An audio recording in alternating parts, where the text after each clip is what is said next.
Hey guys, welcome back to Abhyuday classes UP. तो आज के इस वीडियो में हम रुधिर टॉपिक का लेसन प्लान देखने वाले हैं। जैसा कि अपने पिछले वीडियो में हमने पादप उत्तक, उसके बाद पहले हमने जंतु उत्तक, ये सारे टॉपिक को कवर किया हुआ है। इन पर हमने लेसन प्लान समझा हुआ है कि हमें कैसे लिखना है। तो चलिए देखते हैं आज का हमारा टॉपिक रुधिर, इसका लेसन प्लान हमें कैसे बनाना है। आज के इस वीडियो में हम ये देखेंगे। जैसा कि ये हमारा पाठ्य योजना संख्या 11वें नंबर का है। जैसा कि हमें पता है, हमने बायोलॉजिकल साइंस हो या फिजिकल साइंस या अदर जो सब्जेक्ट होते हैं, हर एक टॉपिक का, इन सब्जेक्ट में हर एक टॉपिक का हमने लेसन प्लान प्रोवाइड करवाया हुआ है। आपको हर एक टॉपिक का लेसन प्लान आपको चैनल पर मिल जाएगा। प्लेलिस्ट भी तैयार है, आप चाहें तो वहाँ से भी फिजिकल साइंस, बायोलॉजिकल साइंस के 30 से अधिक लेसन प्लान आपको मिल जाएंगे। मैं लिंक भी दे दूँगी, आप चाहें तो वहाँ से भी ले सकते हैं, देख सकते हैं। और चैनल पर प्लेलिस्ट तैयार है, आप वहाँ से भी देख सकते हैं। ठीक है, चलिए देखते हैं आज का हमारा पाठ्य योजना। छात्र अध्यापिका का नाम, प्रशिक्षण केंद्र, दिनांक, कक्षा, वर्ग, विषय, उप विषय, चक्र, अवधि। ये सारी चीज़ें हमने 100 से अधिक की पाठ्य योजनाओं पर चर्चा किया है। तो ये सारी चीज़ें हम समझते हुए आ रहे हैं, हमें पता है, लिखना है। इसके बाद सीधा आते हैं हम अपने प्रकरण पर। तो आज का हमारा प्रकरण क्या है? रुधिर है।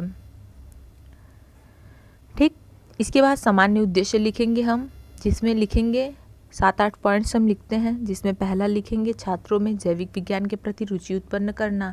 ये 7-8 पॉइंट्स लिख लेंगे हम, जितने भी पॉइंट्स हैं, क्योंकि या तो लिखेंगे या तो पूर्वत लिखते हुए हम आगे बढ़ते हैं। हर कॉलेज का अपना अलग अलग फॉर्मेट होता है, तो आपके कॉलेज का जो होगा उस हिसाब से तो जो थोड़े बहुत चेंजेस होंगे आप साथ में करते हुए चलेंगे, मैं आपको साथ में बताते हुए चलूँगी।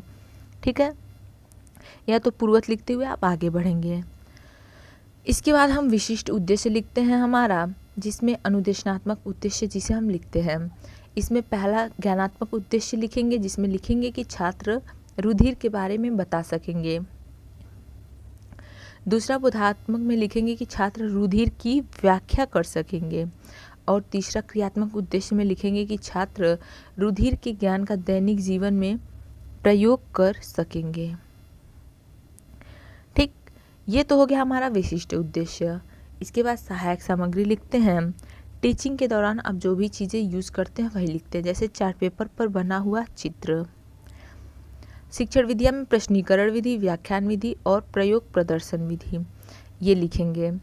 फिर पूर्व ज्ञान लिखेंगे, जिसमें लिखते हैं छात्र रुधिर के बारे में सामान्य जानकारी रखते हैं। ये पूर्व ज्ञान हो गया। प्रस्तावना के प्रश्न पर आते हैं। इसमें लिखेंगे पहला क्वेश्चन कि हम फलों व सब्जियों को किससे काटते हैं। तो हम फलों व सब्जियों को चाकू के माध्यम से काटते हैं। फिर आप दूसरा प्रश्न देख सकते हैं, यहाँ पे लिखा हुआ है कि इसको काटने से क्या होता है। तो आप यहाँ पे लिखेंगे आंसर कि रुधिर रक्त, या अपने लैंग्वेज में जो भी चीज़ आप लिखना चाहते हैं, लेकिन आप रुधिर साथ में लिखेंगे कि निकलता है। उसके बाद तीसरा प्रश्न लिखेंगे कि रुधिर के बारे में आप क्या जानते हैं। यहाँ पे छात्र जो हैं समस्यात्मक हो जाएंगे, हम लिख देंगे समस्यात्मक। ठीक, इसके बाद उद्देश्य कथन लिखेंगे कि आज हम लोग रुधिर के बारे में अध्ययन करेंगे। उद्देश्य कथन के बाद अनुदेशनात्मक प्रक्रिया लिखेंगे कि प्रस्तुत अनुदेशनात्मक प्रक्रिया को 3 शिक्षण बिंदुओं में प्रस्तुत किया गया है, जो क्रमशः रुधिर की संरचना, रुधिर कणिकाएं व रुधिर प्लाज्मा है।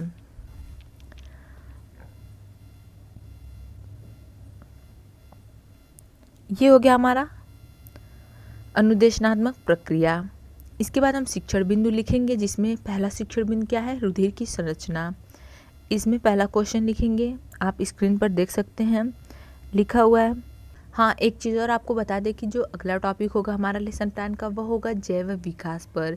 तो नेक्स्ट वीडियो में हम जैव विकास टॉपिक जो है उसका लेसन प्लान हमें कैसे लिखना है, इस पर हम चर्चा करने वाले हैं। तो प्लीज़ अगर अभी तक आप चैनल से नहीं जुड़े हैं तो एक बार अभ्युदय क्लासेज यूपी को सब्सक्राइब जरूर कर ले, चैनल से जुड़ना नहीं भूलेंगे।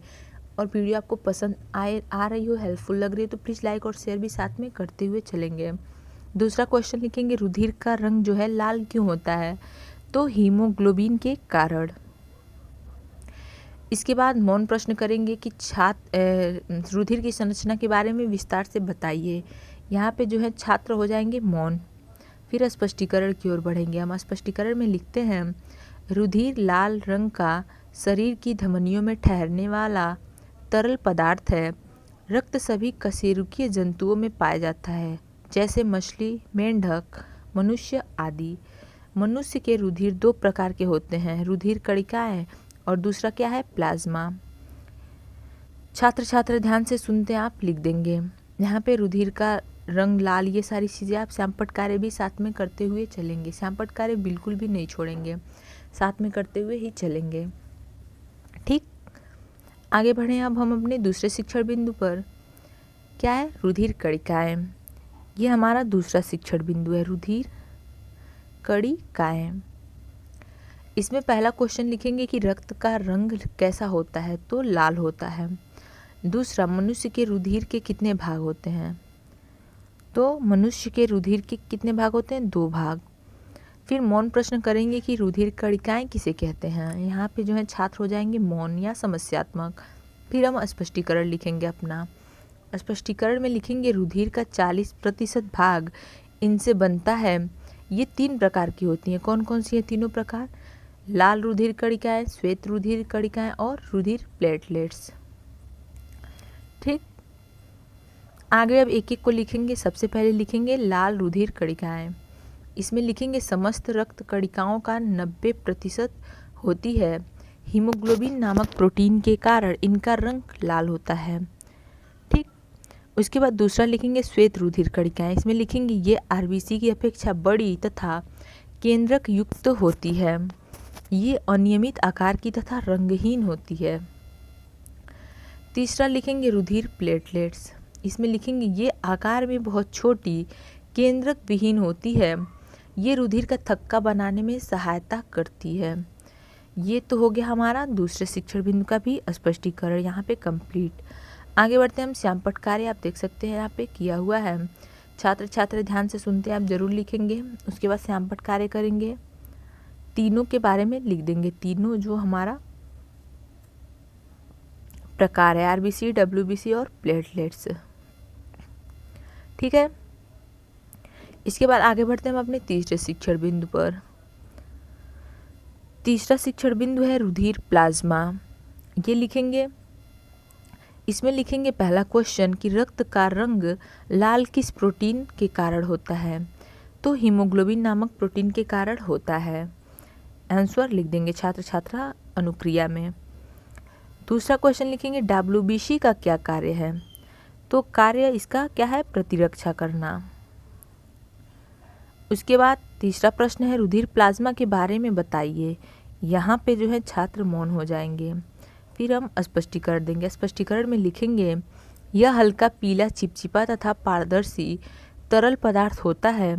यह रुधिर का लगभग 50 से 60% भाग होता है। इसमें 90% जल तथा 10% कार्बनिक एवं अकार्बनिक पदार्थ होते हैं। अकार्बनिक क्षारीय लवणों के कारण प्लाज्मा क्षारीय होता है। ये हो गया हमारा स्पष्टीकरण। छात्र छात्र ध्यान से सुनते हैं, लिख देंगे और यहाँ पे आप श्यामपट्ट कार्य भी साथ में कर लेंगे। ठीक है, आगे बढ़ते हैं निरीक्षण कार्य पर। निरीक्षण कार्य में लिखेंगे कि छात्राध्यापिका या छात्राध्यापक द्वारा छात्रों को श्यामपट्ट कार्य उतारने का निर्देश दिया जाएगा तथा कक्षा में अनुशासन बनाए रखते हुए निरीक्षण कार्य किया जाएगा। निरीक्षण कार्य हो गया। अब हम पुनरावृत्ति का प्रश्न लिखेंगे, जिसमें लिखेंगे रुधिर की संरचना से आप क्या समझते हैं, पहला क्वेश्चन। दूसरा, रुधिर कणिकाएं किसे कहते हैं, और तीसरा, रुधिर प्लाज्मा क्या है, और चौथा क्वेश्चन लिखेंगे प्लाज्मा क्षारीय क्यों होता है। ये हो गया हमारा पुनरावृत्ति का प्रश्न। इसके बाद गृह कार्य लिखेंगे। सभी छात्र घर से रुधिर के बारे में लिखकर लाएंगे। और यहीं पे गृह कार्य लिखने के साथ यहीं पर होता है हमारा पाठ्य योजना समाप्त। सो गाइस, आज की वीडियो में बस इतना ही। मिलते हैं अपने अगले वीडियो में। तब तक के लिए प्लीज़ चैनल से जुड़ना नहीं भूलेंगे। अभ्युदय क्लासेज यूपी से जुड़े रहें। जाते वक्त प्लीज़ चैनल को लाइक, शेयर एंड सब्सक्राइब ज़रूर करते जाएंगे। Okay, thank you.